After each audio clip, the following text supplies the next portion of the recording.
بيبدأ المسلسل في إحدى القرى النائية في أمريكا، وفي القرية دي بنشوف المأمور بويد وهو ماسك في إيده جرس كده وبيلف على المدينة كلها وبيرن بالجرس، وبيطلب دلوقتي إن الناس كلها يدخلوا بيوتهم لأن الليل هيليل والخطر هيبدأ. وهفهمك يا صديقي قصة بويد وكل الكلام ده قدام.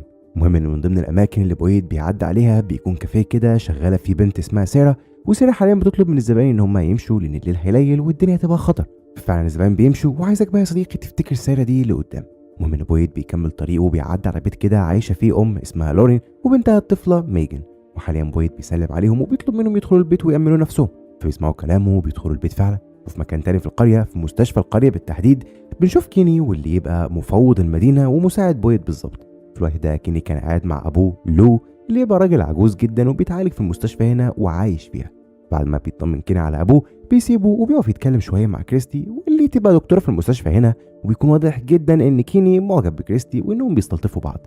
بس في كل الاحوال ودع كيني كريستي وراح لبويد، وتعرفوا بويد ان خلاص اتاكد دلوقتي ان كل اهل القريه دخلوا بيوتهم، وبالتالي بيطلب بويد من كيني يروح بيته مع امه عشان خاطر يكون هو التاني في امان. فبيروح كيني، وبويد نفسه بعد شويه بيروح على الاسم بتاع الشرطه بحيث يعني برضه يكون بامان في الليل لانه بيبات هناك.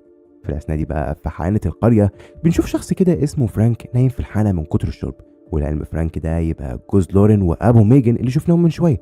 المهم ان صاحب الحانه بيحاول يصحي فرانك بحيث يعني يروح بيته عشان يبقى في امان طول الليل، لكن فرانك مش بيصحى، فبيقفل صاحب الحانه عليه بحيث ينام هنا في الليل والصبح يرجع بيته. في الاثناء دي بقى يا صديقي بنشوف ان مرات فرانك اللي اسمها لورين كانت في بيتها عادي مع بنتها ميجن، وبنشوف ان لورين بتأمن على حجر صغير كده معلقاه عند باب البيت. والعلم يا صديقي الحجر ده كل اهالي القريه معلقين زيه في بيوتهم لان في زي تعويذه كده بتحميهم. بس ثانيه واحده، التعويذه دي بتحمي اهل القريه من ايه بالظبط؟ وفي ايه اصلا بيحصل في الليل كده كل يوم مخلي الكل خايف؟ عشان نعرف اجابه السؤال ده بنروح دلوقتي للطفله ميجن بنت فرانك ولورين، واللي كانت حاليا في اوضتها. فجاه بتسمع صوت ست عجوزه بتنده عليها من ورا الشباك، بتقول لها انا جدتك افتحي لي الشباك عشان ادخل اقعد معاكي.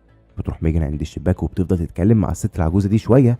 فبتيجي لورين في اللحظه دي وبتعرف ميجن ان دي مش جدتها وانها ما ينفعش تفتح الباب، بس ميجن مش بتركز وبتكون شبه مغيبه وبتسمع كلام الست العجوزه وبتفتح الشباك. فجاه الست العجوزه بتتحول لوحش مخيف وبتهاجم ميجن ولورين، ومش بنعرف حصل لهم ايه.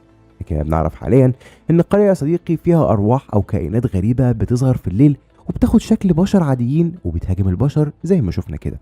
ويا صديقي الارواح او الكائنات او الوحوش دول بيظهروا كل يوم في الليل، وعشان كده الكل بيروحوا بيوتهم قبل الليل ويقفلوا على نفسهم بحيث ما يتاذوش منهم. عامه تاني يوم بيروح فرانك على بيته، فبيلاقي بويد قدامه وبيفضل بويد يهزأ فيه لانه ما كانش مع عيلته ولا حماهم طول الليل، بل كان سكران في الحانه. ده غير ان بويد بيعرفوا ان ما دام عنده طفله كان لازم يقفل الشبابيك بتاعه البيت بالمسامير بحيث ما يحصلش زي ما حصل. طبعا بيكون فرانك منهار جدا من كل اللي حصل لانه شايف دلوقتي مراته وبنته متاكلين. بيفضل دلوقتي يعيط ويلوم نفسه. المهم بويد يا سيدي بيسيب فرانك دلوقتي وهو كله حزن من اللي حصل ده، وبيروح لبيت كده بتاع ست اسمها دونا.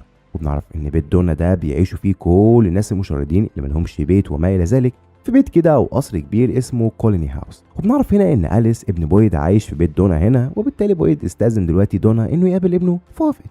أليس في الاثناء دي كان قاعد دلوقتي مع صديقته والبنت اللي بيحبها فاطمه وبيرسمها، وقتها بيجي له بويد فبتسلم فاطمه على بويد وبتمشي. بويد اتكلم دلوقتي مع أليس وطلب منه انه يجي يعني العزا بتاع لورين وميجن، بس أليس مش بيهتم اصلا بكلام ابوه وبيطلب منه يمشي. وبيبان كده على فكره ان بويد وأليس بينهم مشاكل كتير جدا هنعرف سببها قدام، لكن يعني بويد ما اهتمش قوي وودع ابنه ومشى فعلا. في نفس الوقت ده بقى ولكن في مكان تاني وبالتحديد في الطريق المؤدي للقريه بنشوف عيله كده راكبين شاحنه وماشيين عادي جدا في طريقهم. العيله دي مكونه من 4 اشخاص، وهما الاب جيم ومراته تابي وبنتهم الكبيره جولي، واخيرا اخر العنقود الطفل ايسن. وبيكون واضح كده ان العيله دي عايشين حياه سعيده وبيحبوا بعض. والمهم يعني بيفضلوا العيله دي ماشيين عادي جدا في طريقهم لحد ما بيلاقوا قدامهم شجره كده قطع الطريق. بيستغربوا بينزلوا يشوفوا الشجره دي، وفي الوقت ده بيلاقوا غربان كتير جدا عند الشجره، فطبعا الكل بيقلقوا وبيمشوا من المكان. وبيقول جيم انه هيدور على طريق تاني يكملوا منه سكتهم. فعلا بيفضل جيم يدور على طريق لحد ما بالغلط بيدخل جيم القريه بتاعت بويد والكل. وبيكون بويد والكل حاليا في جنازه لورين وميجن، وبيشوفوا عربيه جيم وعيلته فبيستغربوا انهم دخلوا القريه. وبنعرف هنا يا صديقي ان الكل هنا محبوسين في القريه ومش عارفين يخرجوا منها اصلا، واللي بيدخلها مستحيل يطلع منها تاني. فطبعا هم اتضايقوا ان في ناس تانية هتتحبس جنبيهم هنا ومش هيقدروا يخرجوا منها. بس يعني بويد عرف الكل دلوقتي ان محدش يتكلم مع الناس دول ولا يقول لهم على اي حاجه لحد ما يفهموا لوحدهم بنفسهم ان مفيش طريقه خروج من هنا. فبيسمعوا كل كلام بويد وبيتفقوا على كده.